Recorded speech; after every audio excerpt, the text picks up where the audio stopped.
ሰላም ዛይን ነኝ በድጋሚ ተመልሼ መጥቻለሁ። የባለፈውን ቪዲዮ የመጨረሻው ቪዲዮ ማለት ነው በተለይ የኢሮፒያን ኢንትሪ ኤግዚት ሲስተምን በተመለከተ የሰራሁት ቪዲዮ አለ። እሱ ላይ የተቀመጡ ኮሜንቶች አሉ፣ እነሱን በመመለስ ነው የሚጀምረው ዛሬ። ከዛ በኋላ ደግሞ ሌሎች ሁለት መረጃዎች አሉኝ፣ እነሱንም አደርሳችኋለሁ ማለት ነው። አብራችን ቆዩ።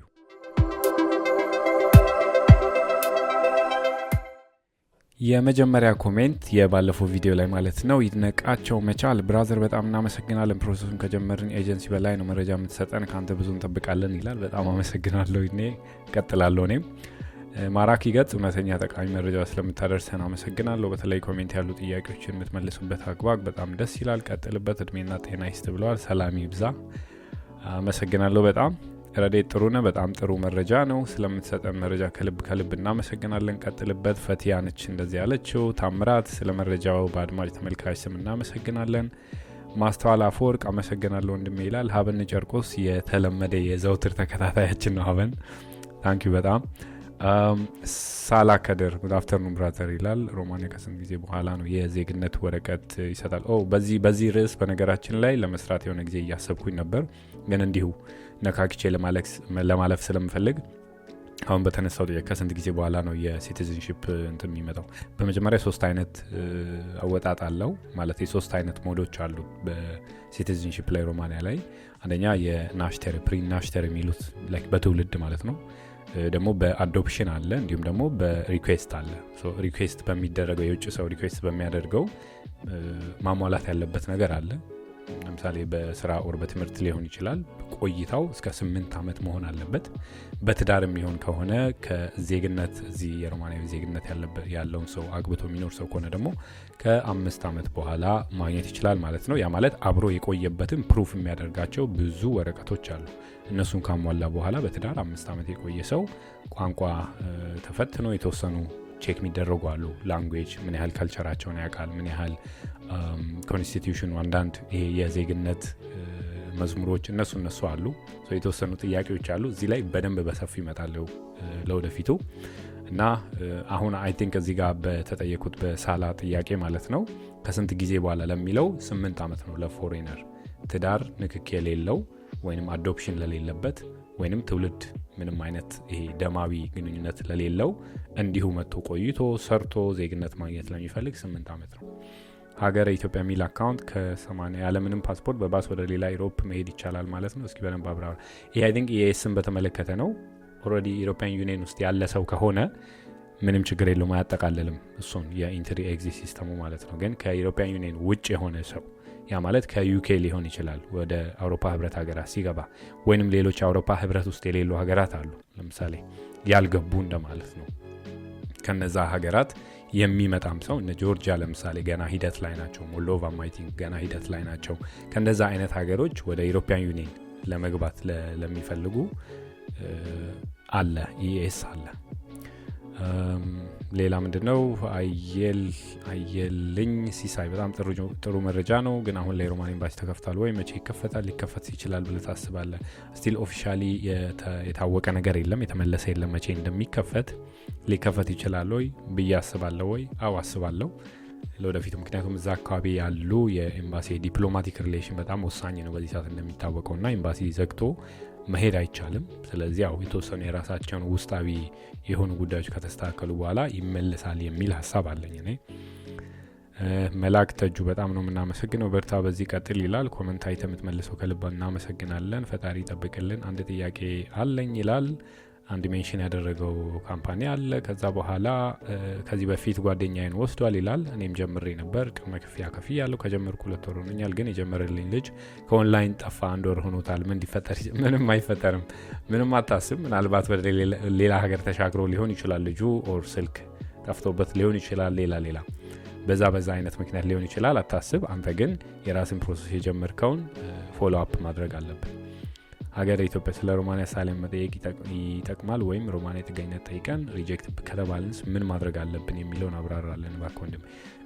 እውነት ለመናገር እዚህ ሀገር አይ ቲንክ የኮቪድ አካባቢ ነው፣ ከዚህ በፊት ሜንሽን አድርጌ ሊሆን ይችላል። በአሳይለም ሪኩዌስት አድርጎ 4 ልጆች ያህል አክሰፕት እንደተደረጉ አውቃለሁ። የኮቪድ ጊዜ ነው ያን የቆየ ነው። ከዛ በኋላ ግን አብዛኛውን ጊዜ በዚህ በትራንስሌሽን ኢሚግሬሽን ኦፊሶች ጋር ኮሚኒኬት ስለማደርግ ከኛ ሀገር ላይ የኢትዮጵያ ዜግነት ኖሯቸው አክሰፕት የተደረጉ ከኮቪድ በኋላ ኦልሞስት የለም ማለት ይቻላል። አብዛኛው ሪጀክት ነው እየተደረገ ያለ ላይክ ሪል መረጃ ያለ ነው። እና ሪጀክት ብንደረግስ ምን ማድረግ አለብን የሚለውን በእርግጥ አፒል እንዲያደርግ እንደገና ጠበቃ እንዲቀጠር እንደዚህ አይነት መብቶች አሉ ለአንድ አፕሊካንት ወይም አሳይለም ለጠየቀ ሰው። ከዛ በኋላ ያው በዛ ሂደት ውስጥ አሳማኝ የሆኑ ማስረጃዎችን ማቅረብ የሚችል መሞገት የሚችል ጠበቃና ሐሳብ ኦር ማስረጃ ካለ ኦር ካለሽ ኦፍ ኮርስ ማሸነፍ ይቻላል። ከዛ በኋላ ያው አክሰፕት ይደረጋል ማለት ነው። ሄኖክ ፈንታ ስለምሰጠ መረጃ ከልብ እናመሰግናለን። ሮማኔ ከጀመርኩ 1 ከ8 ወር ሆኖኛል። ምን ይሻለኝ? 1 ከ8 ወር በጣም ረጅም ጊዜ ነው። አይ ቲንክ በደንብ ኮሚኒኬት አድርገህ ችግር ካለም አሳውቀው ያስጀመሩ ሰዎች ማሳወቅ አለባቸው ማለት ነው። ይህን ያህል ጊዜ አይቆይም። አንዲ ወደ ሌላ አውሮፓ ሀገራት መሄድ ከባድ ነው። ከተመዘገብን ከባድ አይደለም። ሌጋሊስት የምታደርግ ከሆነ ኖርማሊ ዲጂታል ኢንፎርሜሽንን ነው የሚወስደው። በቃ ያ ነው በዋናነት። ሌጋሊ አንተ ወደዚህ ወደዛ የምትንቀሳቀስ ኦቨርስቴ ማታደርግ ከሆነ ትክክለኛ ፐርሚት ካለ ምንም አይነት ችግር የለውም። አብሬት ዋው ኪፕ ኢት አፕ ማይ ብራዘር ይላል። ደግሞ የሮማን ኤምባሲ አዲስ አበባ ሳይኖር እንወስዳለን የሚሉ አሉ። ይቻላል ወይ? ይሄኛው ትንሽ አሳማኝ ነገር አይደለም። ኤምባሲው ሳይኖር እንዴት መሆን ይችላል የሚለው ኖርማሊ ናይሮቢ ላይ ነው ሰርቪሱ እየተሰጠ ያለው። ናይሮቢ ከሆነ ያ እዛ ነው መሆን የሚችለው። ግን አዲስ አበባ ላይ የሌለውን አለ ማለት ከባድ ነው። ምናልባት እንደዛ እያሉ ከሆነ ማለት ነው። ግን ሰስፔንድ ስለተደረገ አዲስ አበባ ላይ ያለው ሰርቪስ ወደ ናይሮቢ ነው የተቀየረው ማለት ነው ለጊዜው። እንዴት ነው መምጣት የሚቻለው ይላል ራዱ ሚል አለ። ትምህርት አለ፣ ወርክ ቪዛ አለ፣ ቪዚት ቪዛዎች አሉ፣ ኢንተርንሺፖች አሉ፣ ብዙ አይነት አድቫንቴጆች አሉ። ማይኮ ምልክት አድርጓል። ማይኮ ጠፍተሃል። ይድነቅ አዲስ አበባ ኤምባሲ መች ነው የሚከፈተው? ስቲል ኦፊሻሊ ኮንፈርም አልተደረገም። ደሳለው እሱ ባለው ፈንት የሚል እናመሰግናለን። ግን ኢትዮጵያ ውስጥ የለም ማለት ነው። የግድ ኬንያ መሄድ አለብን ማለት ነው። አዎ ናይሮቢ ነው። ላይክ ኦልሬዲ ወርክ ቪዛ ወጥቶልህ መጥቶ ከሆነ ኮንትራቶች ሁሉም አግሪመንቶቹ መጥቶልህ ከሆነ ጊዜ ላለማባከን እዛው ቀጠሮ አስይዞ መሄዱ ይሻላል ናይሮቢ ላይ። ኬርቲዩብ ሮማኒ ወርክ ቪዛ እንዴት መሄድ ይቻላል እና ብሩ እስከ ስንት ነው? ብሩ እስከዚህ የሚል ነገር ሜንሽን ላላደርግ እችላለሁ። እንዴት የሚባለው እንዴት መሄድ ይቻላል የሚባለው እዚህ ላይ ኦፊሻሊ የሚሰሩ አካላት አሉ። እነሱን ኮሚኒኬት ማድረግ ትችላለህ። ወይንም ኦንላይን ያሉ አሉ። ይሄ ኦፊሻል የሆኑ ነገሮችን በደንብ መርምረ ኮሚኒኬት ማድረግ ትችላለህ፣ ኢምፕሎየሮችን ማለት ነው። በሱም የተወሰነ ጋይዳንስ አዘጋጅቼ ለወደፊቱ መለሳለሁ እንዴት አፕላይ መደረግ እንደሚችል ማለት ነው። ዘሪሁን ብሮወርክ ፐርሚት ከስንት ጊዜ በኋላ ነው የሚቃጠለው? ወንድሜ እኔ ከመጣልኝ 3 ወር አለፈ። ከተቃጠለስ ምንድነው የማደርገው? ኖርማሊ የሚቃጠልበት ተርም ተብሎ ይሄ 60 ቀን አለ ሜንሽን የሚደረገው ለፎሬን ወርከሮች። ግን ምንድነው በዋናነት ይሄኛው ሳይሆን ወደ 180 ቀን ነው ኦፊሻሊ የተሰጠው የኤክስፓየር የሚያደርግበት ዴት። ያ ማለት ምንድነው? ኦልሞስት ወደ 6 ወር ያህል መቆየት ይችላል። ግን በዛ መሃል ውስጥ የሎንግ ተርም ሬዚደንስ አፕሊኬሽን መደረግ አለበት። ምክንያቱም 6 ወር ሙሉ አንድ ሰው ፐርሚት ወጥቶለት ላይመጣ ይችላል የሚባልበት ምክንያት አይኖርም፣ ውጪ ሰፊ ጊዜ ስለሆነ ማለት ነው። ግን ምንድነው እዛ ጋር የሚለው 180 ቀናቶች አሉ። ላይክ ለአንድ ወርክ ቪዛ ወደ 180 ቀን መቆየት ይችላል። በዛ ቀን ውስጥ ግን ኮንትራቱ ተፈርሞ ሎንግ ተርም ለፐርሚት ዴሽንደሪ ለሚባለው አፕሊኬሽን ተደርጎ ማለቅ አለበት። ያንን ምንም ሳይጀመር ከሆነ ኦፍ ኮርስ ላይቀበሉት ይችላሉ ኤክስፓየር ካደረገ በኋላ። ተርሙ 180 ቀን ነው ማለት ነው። ሌላው ምንድነው? እኔ ፕሮሰስ ጀምሩ ከ5 ወር በፊት ነው። የዛሬ 4 ወር ወደ ኢሚግሬሽን ወረቀት ገብቷል አሉኝ። ወርክ ፐርሚት የሚወጣበት ቀን ግን አልተሰጠኝም። ስጠይቃቸው መቼ እንደሚወጣ አይታወቅም። ያ አሉ እንደዚህ አይነት ነገሮች። አንዳንዴ ግልጽ የሆኑ መረጃዎችን ከኢሚግሬሽን ላያገኙ ይችላሉ። ምክንያቱም አንዳንዴ በሲስተም ምክንያት ሊሆን ይችላል። ያልተሟላ ወረቀት አፕሊኬሽን በሚያስገቡበት ሰዓት ያልተሟላ ወረቀት ካለ የሚጓተትበት ሰዓት አለ። መቼ የሚለውን ነገር ደግሞ ኤግዛክትሊ ማወቅ አይችሉም ለአንተ አፕላይ የሚያደርጉ ሰዎች። ስለዚህ በዛ ምክንያት ነው አይ ቲንክ መጠበቅና እነሱን ደግሞ በየጊዜው ኮሚኒኬት ማድረግ አለብህ። ቲና በቀለ ወንድሜ ስለ መረጃ እናመሰግናለን። ደስ የሚል ነው። ኬንያ ኤምባሲ ውስጥ የሚሰሩ ኢትዮጵያውያን ያሉ ወይ በዛ ሀገር ሰዎች ነው ኢንተርቪው የሚሰጠው? እዛ ውስጥ የሚሰሩ ኢትዮጵያውያን የሉም። ኦፊሻሊ እዛ የሚሰሩት የሮማኒያ ዜግነት ያላቸው ሰዎች ናቸው። ኦፊሰሮቹ ከኦፊሰር ከአምባሳደሯ ጀምሮ ማለት ነው። እንደሚታወቀው አሁን የሪፐብሊክ ኦፍ ኬንያን አምባሳደር ጄንቲያና ሼርቦ የምትባለው ማለት ነው። እሷ የኬንያንም የቡሩንዲ፣ ኡጋንዳ እንዲሁም ደግሞ የታንዛኒያ እነዚህን በሙሉ አጠቃላ እንደ አምባሳደር ይዛው የምትመራው ማለት ነው። ኦፊሰሯ ደግሞ በቅርብ የገባችው ነች ማለት ነው። እዛ ውስጥ ያሉ ኢትዮጵያውያን የሉ፣ በሙሉ የሮማኒያ ሰዎች ናቸው። ስለዚህ ኢንተርቪው የሚያደርጉት እነሱ ናቸው። ቲና ማርያም ኃይሌ ለምሰጠን መረጃ ከልብ እናመሰግናለን። እኔም በጣም ነው የማመሰግነው። አቤኔዘር የካናዳ ፕሮሰስ እንዴት ነው? ምክንያቱም ስካመሮች በዝተዋል ካናዳ። በዚህ ሰዓት ካናዳ ፕሮሰስ የሚያደርግ ሌጋል የሆነ እንትን አለ ወይ? አይዳውት። በዚህ ሰዓት ከባድ ነው በጣም ለማመን። ስለዚህ የሚሻል ወደ እነዚህ ኢስተርን ዩሮፒያን ሀገራት ወይም ወደ ባልካን ስቴቶች አፕሊኬሽን ብታደርግ ነው። ውጭ የመውጣት ወደ መስራት የመቀየር ሀሳብ ካለ ወደዛ ብታተኩር ይሻላል። ካልሆነም ስኮላርሺፖችን፣ ኢንተርንሺፕ እድሎችን መሞከር ትችላለህ። ፋሲል ሰላም እንዴት ነህ? ስለ ኢኤስ በሰጠው መረጃ ከኢኤስ ከመጀመሩ በፊት ወደ አውሮፓ ዩኒየን ገብቶ ከአንዱ አውሮፓ ወደ ሌላ አውሮፓ ሀገር ሊሄድ ቢል ህጉን እሱ ይመለከታል ወይስ ከአውሮፓ ዩኒየን ውጭ ለሚመጣ ነው? ከአውሮፓ ዩኒየን ውጭ ላሉ ናቸው ፋሲል። ከውጭ እንዳልኩ ነው። ዩኬን ለምሳሌ ዩኬ ላይ እየኖረ ያለ ሰው ካለ ወደ ዩሮፒያን ዩኒየን ኤኒ ሀገር ሊሆን ይችላል። ከዩኬ ወጥቶ ለምሳሌ ጀርመን እየመጣ ሮማኒያም ቢሆን ለመምጣት የሚፈልግ ይሄኛው እንትን ውስጥ ይገባል ማለት ነው። ፌስ አይዲው ይወሰዳል፣ ፊንገር ፕሪንቶቹ ሁሉ ቼክ ይደረጋል ማለት ነው። ባለፈው እንዳልኩት ካሌብ እያዩ በመጀመሪያ በጣም ነው ማመሰግን። የሮማኒያ ጥያቄዎች እንስራልን እስኪ። ጥያቄዎች ምን አይነት ጥያቄዎች አሉ? ይህንን በእርግጥ በጣም ሰፊ ርዕስ ይዤ ለመምጣት አስብ ነበር። ምን አይነት የወርክ ቪዛ ኢንተርቪዎች ምንድናቸው የሚሆኑት የሚለውን ነገር አስባለሁ ወደፊቱ በሰፊው ለመመለስ። አሁን ግን ስለተጠየቀ ዝም ብዬ ማለፍ አልፈልግም። የተወሰነ ነገር ሃይላይት አደርጋለሁ። ስለዚህ ካሌብ እያዩና እንዲሁም ሌሎች የሚጠቅማችሁ ነው ብዬ ስለማስብ ነው። ምንድን ነው በዋናነት የወርክ ቪዛ አፕሊኬሽን ላይ ኤምባሲ ላይ ኢንተርቪው በሚደረግበት ሰዓት ይሄ ጀነራል የተለመዱ ጥያቄዎች አሉ። ስፔሲፊካሊ ደግሞ የሮማን ኤምባሲ ውስጥ የተወሰኑ ማወቅ የሚፈልጓቸው ነገሮች አሉ። እነሱን ይጠይቃሉ።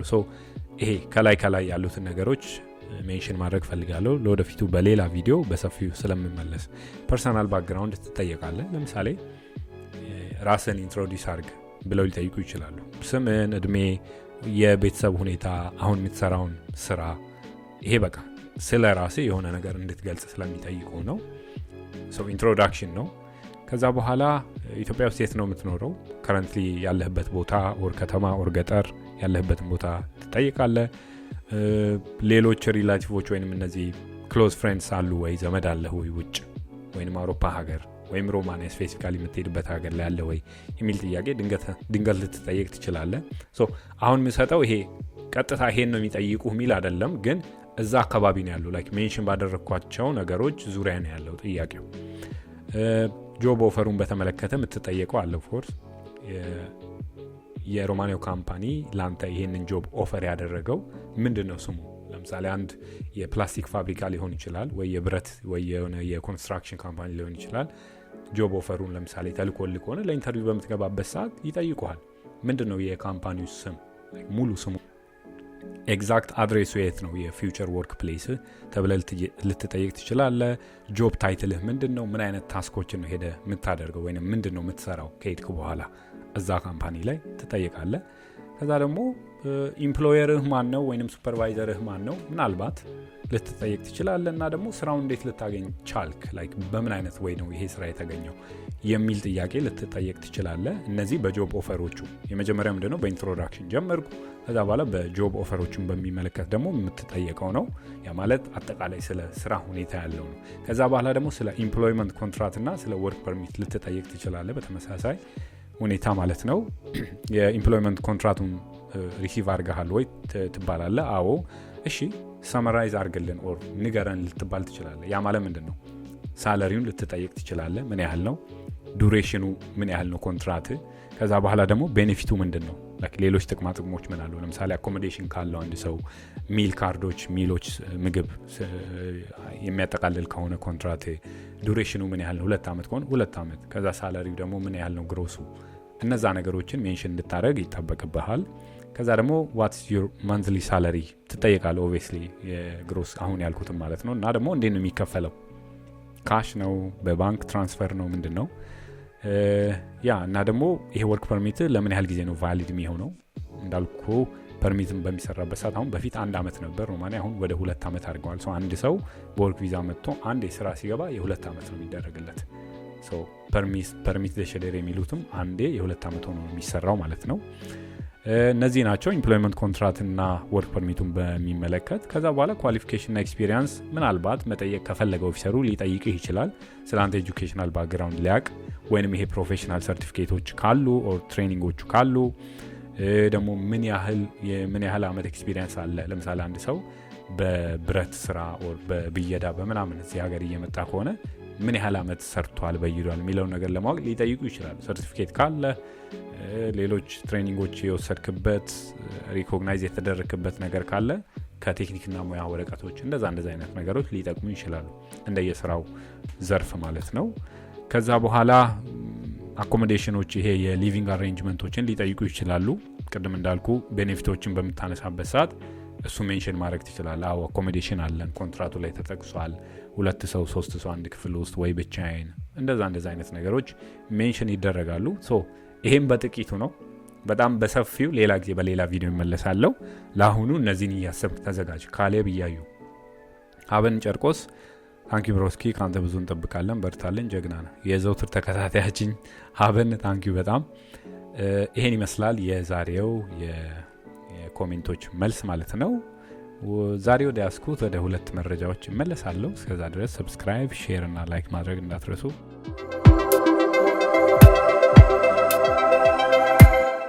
የሚቀጥለው መረጃ እንሄዳለን። የሁለተኛው መረጃ የሚሆነው ምንድን ነው? የቪዛ ስፖንሰርሺፕ ጆቦችን። መቼስ ስለ ቪዛ ስፖንሰርሺፕ ማያቅ ሰው የለም። አብዛኛውን ጊዜ የኢሮፒያን ሀገራት በዚህ ስፖንሰር እያደረጉ በተለይ ስኪል ወርከሮችን የሚወስዱበት ሲስተም ነው። ዩኬ ላይ ምንድን ነው የሆነው? በዚህ ወር ማለት ነው አብዛኛው የቪዛ ስፖንሰርስ የሚባሉ ኢምፕሎየሮች አሉ፣ ላይሰንስ አላቸው ኦልሬዲ ከውጭ ሰው እንዲያስመጡ ማለት ነው። የእነሱን ላይሰንስ ሪቮክ ተደርጓል። ምንድን ነው የተፈጠረው? የወጣውን ህግ ብሬክ በማድረጋቸው ወይንም ባለመጠበቃቸው በሚል ነው።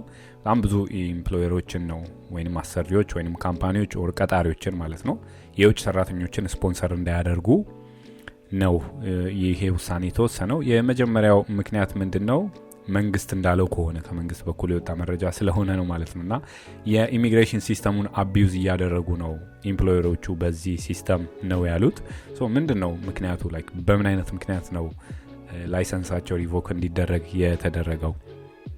የሚገርመው ከ2024 ጁላይ እስከ ጁን 2025 ድረስ ወደ 1948 ላይሰንስ ተሰጥቷቸው ለኢምፕሎየሮቹ ማለት ነው ኢሚግራንት ለማምጣት የውጭን ሰው አምጥቶ እንዲሰሩ እዛ ጋር ወደ 1948 ላይሰንሶችን ነው እንግዲህ ሪቮክ የተደረጉት። ቀላል አይደለም።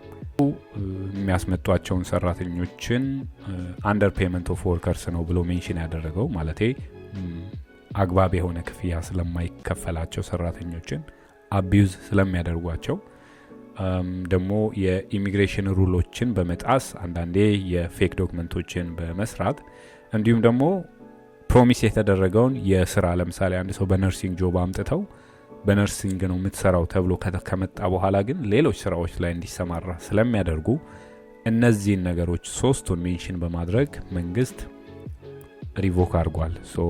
አብዛኞቹ እነዚህን ላይሰንሳቸው ሪቮክ የተደረጉ ደግሞ የስራ ዘርፉ በሶሻል ኬር ላይ፣ ሆስፒታሊቲ ላይ፣ ሪቴል እና ኮንስትራክሽን እነዚህ የስራ ዘርፎች ላይ ያሉ ኢምፕሎየሮች ናቸው ላይሰንሳቸው ሪቮክ እንዲደረግ የተደረገው።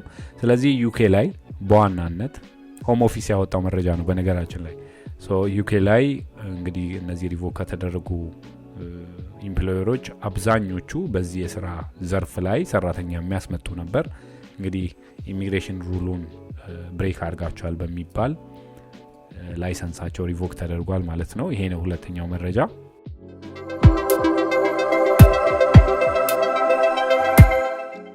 ሴፕቴምበር 26 በወጣው መረጃ ነው። ይሄ ደግሞ ሮማኒያ ላይ ነው። የኢሚግሬሽን ፖሊስ ኦፊሰሮች በየጊዜው ኮንትሮልና ቬሪፊኬሽን እንደሚያደርጉ ከዚህ በፊት በተደጋጋሚ ነገር ያለው ቲክቶክ ላይ እንዳለው ማለት ነው። ወደ 42 የሚሆኑ የፎሬን ሲቲዝኖችን ኢሌጋሊ ስቴይ እያደረጉ ያሉትን ቼክ አድርገው እርምጃ እንደወሰዱ ነው መረጃ የወጣው። ያ ማለት በሴፕቴምበር 24 እና 25 በዚህ ወር ማለት ነው። አንደኛ አፕሊካንቶች ምን ያህል የኢምፕሎይመንት ፐርሚቶች አፕላይ እንደተደረጉ መረጃውን ሰጣቸዋለሁ። ወደ 1391 ያህል የወርክ ፐርሚቶች አፕሊኬሽን ተደርጓል። ከዛ በኋላ ወደ 921 የሚሆኑት አፕሩቭድ ተደርጓል። ወደ 94ቱ ደግሞ ሪጀክት ተደርገዋል። ከዛ በተጨማሪ ወደ 645 ቴምፖራሪ እና ሎንግ ተርም ሬዚደንስ ፐርሚቶች ደግሞ ኢሹ ተደርገው ለውጭ ዜጎች ተሰጥተዋል። ከዛ ደግሞ የ691 ያህል አፕሊኬሽኖች ደግሞ የአፕሊኬሽን ኤክስቴንሽኖች የኤክስቴንሽን ብቻ የማድረግ የማራዘም ማለት ነው ላይክ ሲያልቅ የማራዘም ሬጂስተር ተደርገዋል። ከነዚህ ውስጥ በተጨማሪ ወደ 286 የሚሆን ሬዚደንስ ፐርሚት ለቴምፖራሪ ፕሮቴክሽን ላይ አዚል ምንድነው ይሄ ዲቴንሽን ሴንተር ውስጥ ወይንም በዚህ በአሳይለም ፕሮሰስ ላይ ላሉ ለውጭ ዜጎች ወደ 286 የሚሆን ቴምፖራሪ ፕሮቴክሽን አይዲ ተሰጥቷቸዋል ማለት ነው። ከዛ በኋላ ወደ 67 አክሽኖች ወይንም ይሄ ኮንትሮል እና ቬሪፊኬሽን የሚደረጉ ወደ 67 ያህል ተደርገዋል። ከነዛ ውስጥ ደግሞ ኢሌጋሊ ስቴይ ሲያደርጉ ነበሩ። ወደ 42 የሚሆኑ ፎሬነሮች ዲቴክት ተደርገዋል። ኢሌጋል ሲቹዌሽን ውስጥ እንዳሉ ቼክ ተደርጎ ማለት ነው። ከነሱ ውስጥ አንዱ ወደ ፐብሊክ ካስተዲ ወይም ወደ ዲቴንሽን ሴንተር ተወስዷል። 3ቱ ደግሞ አንደር ሪስፖርት አውቶማቲካሊ ነው ከዲፖርት የተደረጉት ማለት ነው። ሌሎቹንም የሚቀጥሉ እርምጃዎች ይደረጋሉ። ያ ማለት የሪተርን ዲሲሽኖች እስኪሰጡ ወይም ቮለንተሪ ዲፓርቸር ዴድላይን እስኪሰጣቸው ድረስ እዛው ዲቴንሽን ሴንተር ውስጥ ነው የሚቆዩት ማለት ነው። ስለዚህ ባለፈው እንዳልኩት በየጊዜው እንደዚህ አይነት ቼክ የማድረግ ስራዎችን ይሰራሉ። በተለይ ኖርት ኢስት እና እንዲሁም ደግሞ በጣም ፎሬነሮች ይበዛሉ ተብሎ የሚታሰቡበት ትላልቅ ከተሞችና ቦታዎች ላይ ቼክ ይደረጋል። ስለዚህ በየትኛውም ሰዓት በምትወጡበት ሰዓት ሮማኒያ ላላችሁ አይዲ ፓስፖርታችሁን ይዛችሁ መንቀሳቀስ እንዳትረሱ ለማለት ነው። የዛሬ መረጃ ይህን ይመስል ነበር። በሚቀጥለው በሌሎች አዳዲስ መረጃዎች አብረን እንገናኛለን። እስከዛ ድረስ ዛይንቴክን ለሌሎች ሼር ማድረግ እንዳትረሱ። ሰብስክራይብ አድርጉ፣ ላይክ እና ኮሜንት አድርጉ። ኮሜንት ላይ የምትጠይቋቸው ጥያቄዎች በሚቀጥሉ በሌሎች ቪዲዮዎች እየተመለሱ መረጃ ይሰጡባቸዋል ማለት ነው። ስለዚህ ይሄን ያለው እናመሰግናለን። መልካም